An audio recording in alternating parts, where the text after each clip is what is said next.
1 foot back on the wall, and I'm stepping away from the wall by about 1.5 to 2 feet. And what I want to do is set up with my right foot on the ground, and we're going to do this on both sides. I want to sit back in my hip, so now I'm in a hinge position, and I'm probably at about 80 to 90 degrees of hip flexion here. So I'm creating some resistance against the band, which is automatically going to turn my glutes on.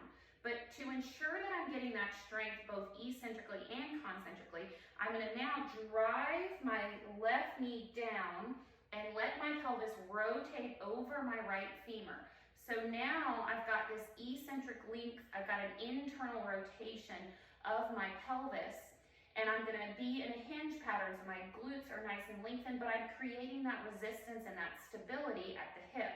Now I'm going to pull my hip back up, come up out of that flexion slightly, and I'm going to allow for continued tension on the band and feel those glutes now concentrically orient the external rotators of the hip turning on to stabilize, and the pelvis is now moving into more of an externally rotated position.